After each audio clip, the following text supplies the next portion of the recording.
चुनाव, इलेक्शंस मतलब प्रॉमिसेस और वादे।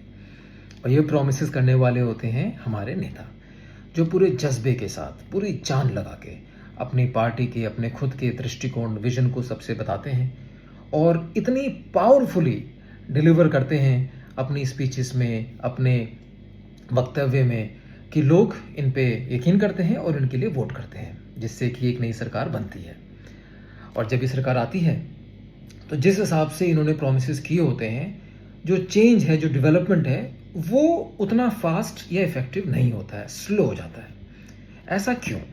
ये हमारा क्वेश्चन है as the man on the street. फिर एक और चीज़ अगर आपने ध्यान दी हो कि 1947 से लेके अभी तक जब जब चुनाव हुए हैं, कोई भी पार्टी हो, उनके मुद्दे जो हैं वो लार्जली आज भी सेम ही हैं।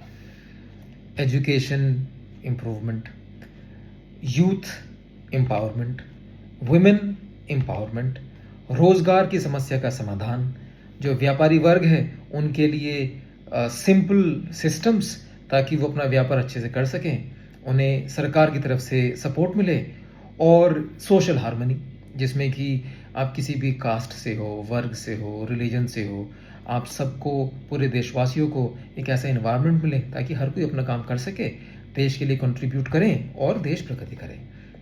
इसके अलावा एक और चीज़ जो कंसिस्टेंट रही है वो रही है सब्सिडी पॉलिटिक्स, कि मतलब कितना पैसा लोगों के अकाउंट में ज़्यादा डायरेक्टली जाएगा, जिससे कि उनकी डिपेंडेंसी किसी सरकारी डिपार्टमेंट पे कम हो, चाहे वो गैस के लिए हो, चाहे वो राशन के लिए हो, चाहे वो एम्प्लॉयमेंट के लिए हो, या फिर डे टू डे लाइफ के लिए हो।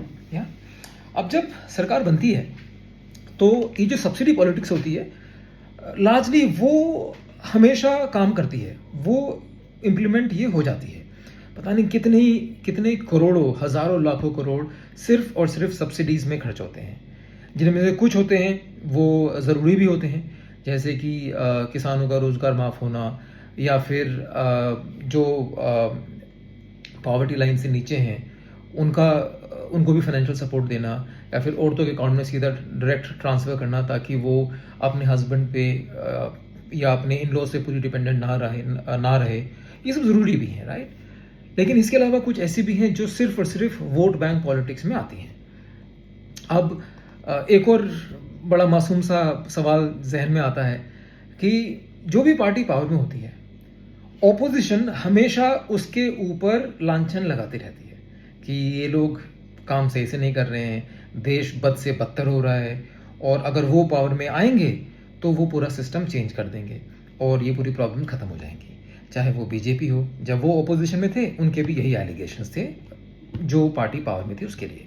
अभी कांग्रेस या समाजवादी पार्टी या जो रीजनल पार्टीज़ हैं या बहुजन समाज पार्टी है, जितनी भी पार्टीज़ हैं या जो नई पार्टीज़ अब आ रही हैं, स्पेशली जो इंटरनेट पे आ रही हैं बनकर, उन सब के एलिगेशंस का जो फ्रेमवर्क है, जो पैटर्न है, वो यही है। तो इससे फ़र्क नहीं पड़ता है कि प्राइम मिनिस्टर कौन है, पार्टी कौन है, ऑपोजिशन की जो ट्यून है जिस पर वो गाते हैं वो सेम रहती है। अभी इसके अलावा जो सरकार में होते हैं वो बताते रहते हैं कि किस तरह से हम एक सिस्टम के अंदर काम कर रहे हैं, जिसमें कि हमें एक प्रोसेस को चलाना पड़ेगा। अगर आप कोई चेंज चाहते हैं तो उसका एक प्रोसेस है, आप उसके लिए एप्लीकेशन डालेंगे, फिर डिपार्टमेंट्स काम करेंगे, फिर अगर वो बड़ा चेंज है तो उसके लिए आपको पार्लियामेंट जाना पड़ेगा, लोअर हाउस में, अपर हाउस में, और वहाँ से जब वो अप्रूव होगा तो उसका इम्प्लीमेंटेशन होगा। और उसमें भी क्योंकि हम पूरे देश की बात कर रहे हैं तो सभी जितने भी डिपार्टमेंट्स हैं, एडमिनिस्ट्रेटिव है, लेजिस्लेटिव है, और या फिर जुडिशरी है, उन सब के अप्रूवल के साथ साथ उसका इम्प्लीमेंट होगा। और इसीलिए जो है चीज़ें अपना टाइम लेती हैं। तो क्या हमारा देश प्रगति नहीं कर रहा है? वेल, अगर हम अपने स्टैट्स देखें तो हमारा लिटरेसी रेट आज के टाइम में सबसे बढ़िया है। हेल्थ केयर में, लोगों की लाइफ में भी हमने इम्प्रूवमेंट किया है। जो हमारी इंडस्ट्रीज़ हैं हर तरह की, चाहे वो मैन्युफैक्चरिंग है, चाहे वो माइनिंग है, चाहे वो प्रोडक्शन है, उसमें भी हम अच्छा कर रहे हैं। इसी तरह से अगर हम सर्विस इंडस्ट्री में भी देखें तो इंडिया जो है ग्लोबल हब है। आईटी सर्विसेज, हर तरह की सर्विसेज में, प्लेटफॉर्म बेस्ड सर्विसेज, और सरकारी डिपार्टमेंट्स भी काम कर रहे हैं। वो स्पीड नहीं है जिसकी वजह से हम अभी भी इसीलिए खुश हैं कि हम कभी 5th लार्जेस्ट इकॉनमी बन जाते हैं, कभी 4th बन जाते हैं, डिपेंडिंग कि डॉलर ऊपर नीचे कहाँ जा रहा है। लेकिन जो बेस रूट है, जो वहाँ पर जो प्रॉब्लम्स हैं, चाहे वो रोज़गार की है, चाहे वो ये जो ह्यूज गैप है कि जब तक बंदा अपनी पढ़ाई पूरी करता है या अपनी जो भी स्किल सेट वो ले रहा है वो पूरी करता है और बाहर निकलता है, तो इंडस्ट्री की जो डिमांड है और इनकी जो स्किल सेट है वो मैच नहीं हो पाती है। इसलिए जो है everybody can not be employed. तो ये भी चेंज नहीं हुआ है। अब जो हमारे करंट ऑपोजिशन लीडर हैं राहुल गांधी, वो अपने रोड शो करते हैं, वो बाकी काफ़ी इवेंट्स में जाते हैं, वो यूथ से मिलते भी हैं, उनसे डिस्कस भी करते हैं और उन सब की जो भी प्रॉब्लम्स होती हैं, फ्रस्ट्रेशन होती हैं, चैलेंजेस होते हैं, वो अपने सोशल मीडिया के थ्रू या फिर अपनी पार्टी की सोशल मीडिया के थ्रू ये उसको जग जाहिर करते हैं ताकि सरकार तक पहुंच सके। और हर बार बात ये खत्म हो जाती है कि I will take it up with the government in the parliament. Similarly जो ऑपोजिशन पार्टी हैं उनके लीडर्स भी, चाहे वो किसी पार्टी के हों, चाहे वो यंग पार्टी के हों या यंग होने वाली पार्टी के हों, फॉर्मेट सभी का सेम है।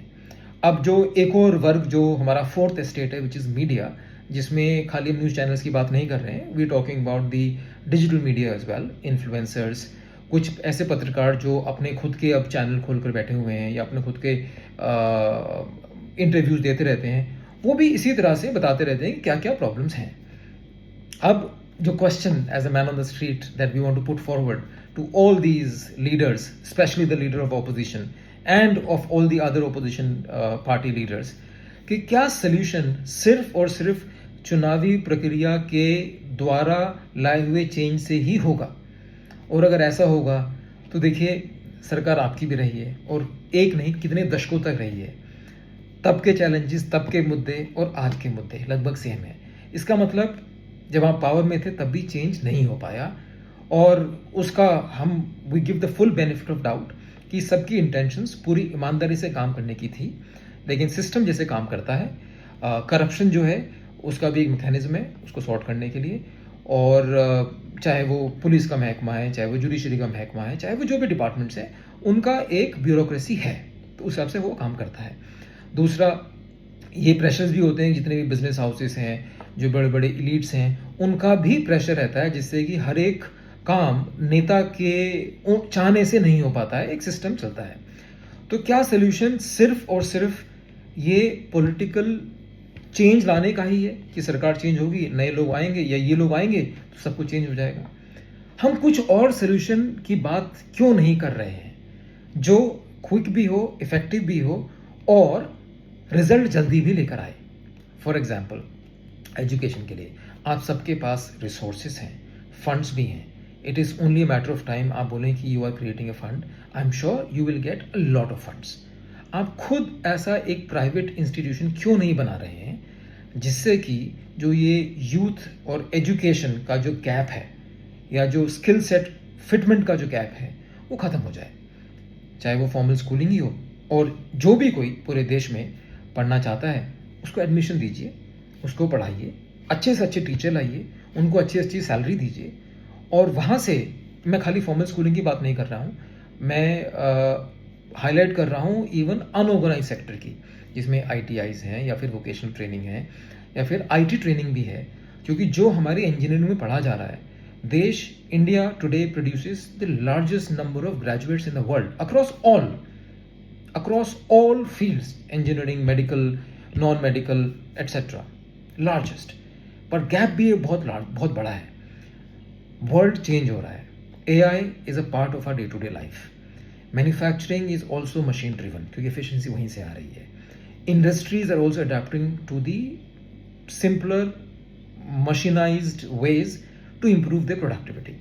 तो ऐसे में वाई आर वी वेटिंग कि चुनाव हो, आप वापस पावर में आओ और वापस ये रट शुरू हो? ऐसा आप लोग कुछ क्यों नहीं सोच रहे हैं? और अगर सोच रहे हैं तो उसको आप कैसे इम्प्लीमेंट करेंगे? आप सभी लोग जब ये करेंगे, हो सकता है सरकार को भी बेनिफिट दिखे और वो भी आपके साथ आ जाए।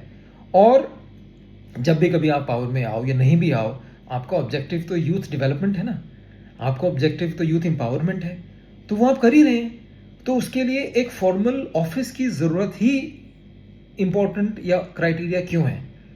That is what we want to ask you. I am just the man on the street who wants to put these questions to you. Look forward to hear your answers. Thank you.